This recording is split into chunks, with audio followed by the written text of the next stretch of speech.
Welcome to the Gaming X. We're here to provide the best in Xbox One, PS4 and Nintendo Switch news and reviews. Today we're going to be taking a look at air combat action game Flying Tigers Shadows over China for the Xbox One. The big question though is this worth your time? We've got a lot to say about this one, so let's find out.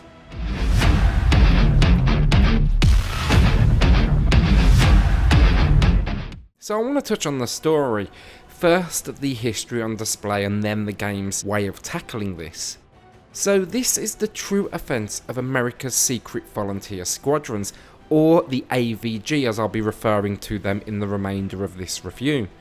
Now the AVG defended China against Japan in the China-Burma-India theatre of World War II. Here, they would fight alongside the British Royal Air Force. Now there's a good chance you'd recognise the AVG, mainly from the artwork on their planes. They were known for the shark face nose paint. It's some of the most recognisable imagery from World War II, alongside the Spitfire from the British RAF. Now I may live in America, but you've probably guessed I'm British, so I had to throw that in there. The missions contained within this game are some of the most legendary events of this time, including the Japanese Christmas raids on Rangoon, the AVG's first ever combat mission over Kunming, the Battle of the Salween Gorge, and attacks over the snow-covered Himalayas. Now when I put the game down, I found myself researching the history of events. I wanted to know more about these brave fighters. For that, this game should be commended. Unfortunately, the game's way of tackling such a huge piece of history, it left me feeling underwhelmed. This misfire on the game's part led me to doing my own research on the subject matter. In the game, you're going to find no cutscenes, no photos. Its approach is to load you into the mission with a small paragraph of text. Following this, in the first few seconds of each mission, prior to enemies appearing on screen, it will feed you just a couple of lines from a pilot in your squadron, and that's really all there is. Closing out the mission, I will say, is a slight improvement. It's gone from a paragraph of text to maybe 3 paragraphs. It details what just happened, the success the AVG had, and the impact it would go on to have for World War II.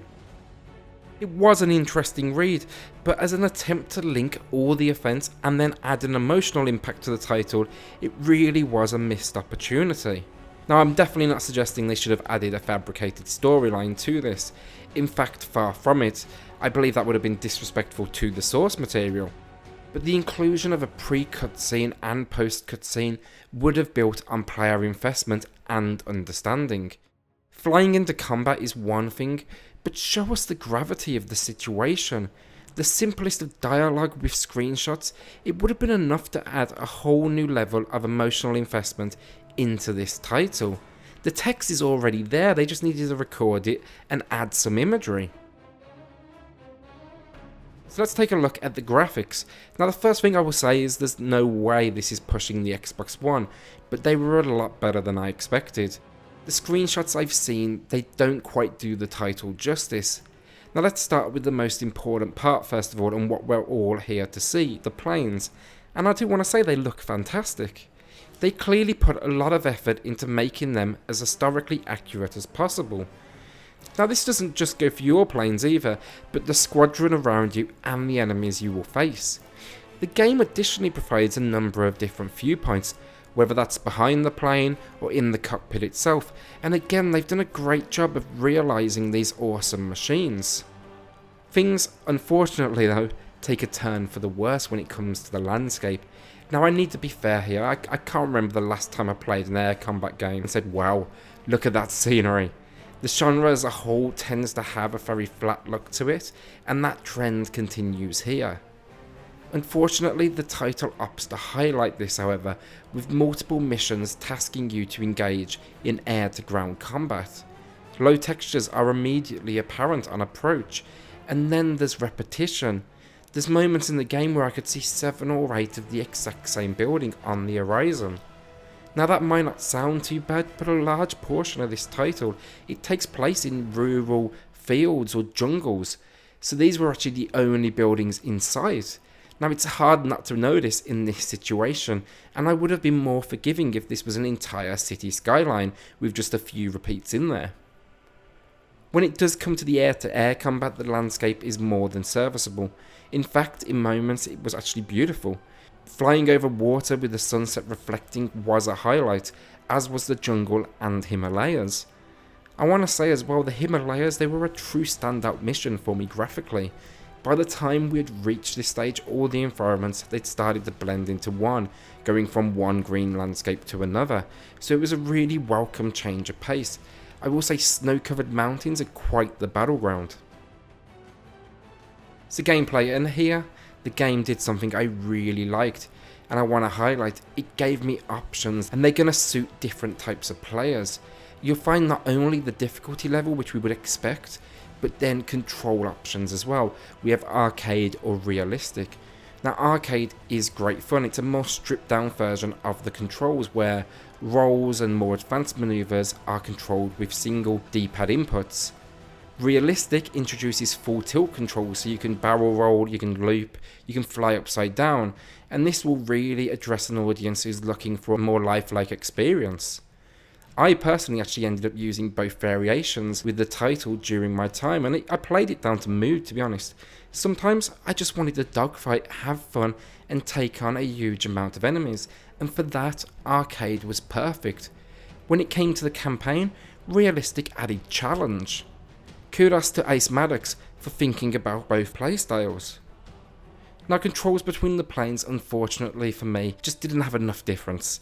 It felt to me like they had simply changed the speed, but turning angles and manoeuvrability between different crafts, it felt largely the same.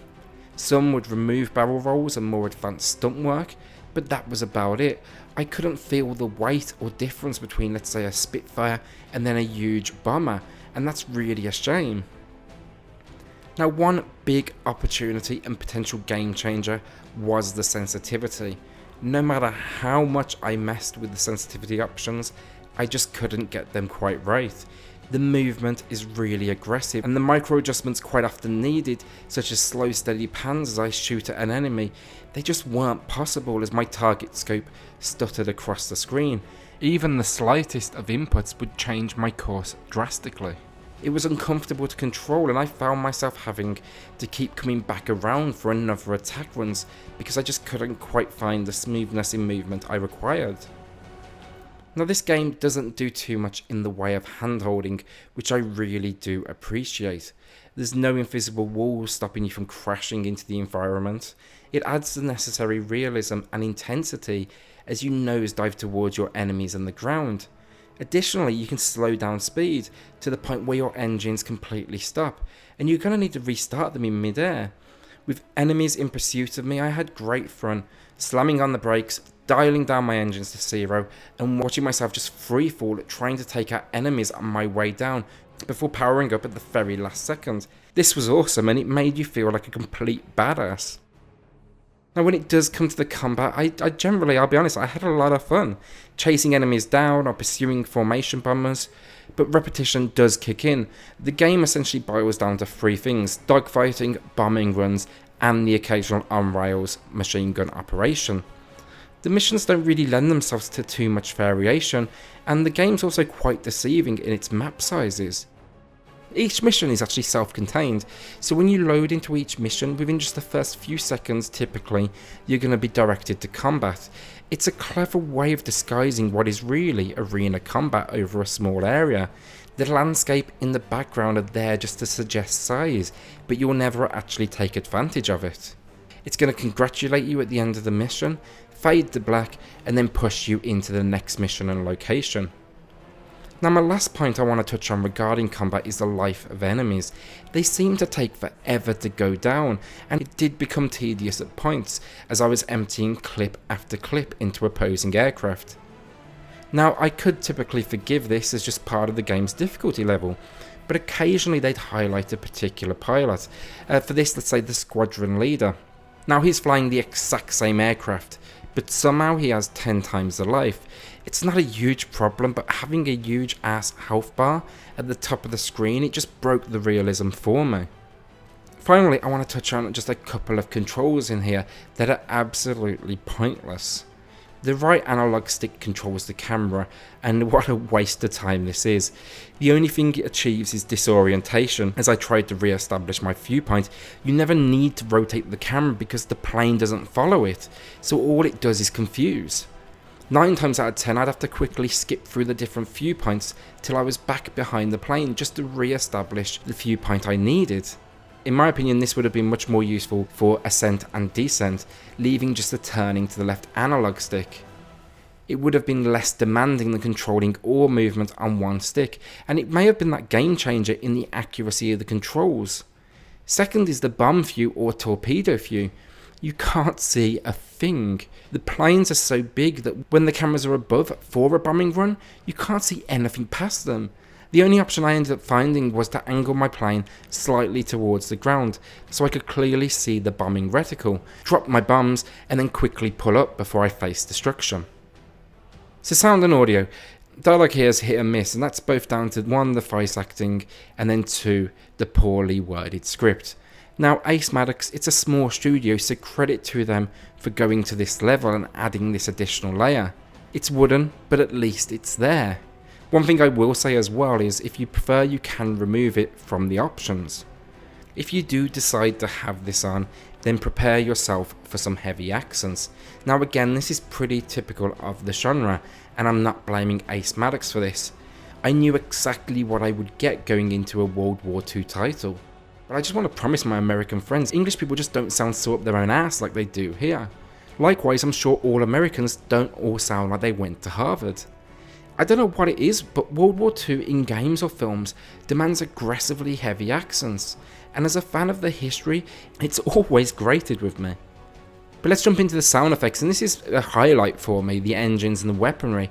I really liked it. The explosions as well, they sound great as the imagery fills your screen. It's a great audio cue behind it. The engines, they sound weighty and the sound changes dependent on the pressure you're putting on the engine. And then the weaponry, it largely sounds great. It can be a little too low in the mix for me at times, but otherwise, no complaints. I would love to see an update in the future with a few more sound effects for bullets ricocheting off your plane. It would really add to the battles, but otherwise, this is great work. Finally, the music. It has the same theme throughout with a guitar line often repeating. It's not memorable, but I enjoyed it. It added enough layer to support the sound field without becoming repetitive or overbearing. It was often playing in the background, and to be honest, I didn't even notice. I never felt like it was misrepresenting a scene, simply supporting it. So final verdict, and we had a lot to say on this one. Historically, the source material, it's a great story of heroism and a perfect backdrop to the air combat genre. I just wish they'd maximised the source. Graphically speaking, the planes, they impressed us. The landscape was largely underdeveloped, but there was the occasional moment of beauty shining through. And then there's the gameplay where sensitivity got in our way of success. It led to some frustration, but still, battles felt intense, the combat was fast, and while enemies were sometimes tedious and repetitive, I always found satisfaction in tackling another squadron of enemies with a smile on my face. You can probably hear that for every positive we had a negative, which would suggest an average 5 out of 10. But there's one really important factor we haven't discussed, fun factor. In my 5-ish hours with this title, I had an absolute blast. It achieved everything I wanted from the genre, which is pretty light currently on the Xbox, and I walked away wanting to go back for more. Especially with the 16-player multiplayer, you get to do more of the same, and that's dogfighting against real opponents. Honestly, priced at $18.99 here in the US, I would happily pay this again, and it's a great option while we wait for Ace Combat to finally see release. The Gaming X awards Flying Tigers a 7 out of 10. Now I will warn, if the flight genre is not your thing, then I would probably avoid this. There's nothing in here that changes the genre or adds to it. It's just a very nice gap fill until we get those more established releases. Thanks so much for watching. If you like what you saw, then do consider hitting subscribe. We've got a ton of releases and videos coming up. We'll see you on the next Gaming X.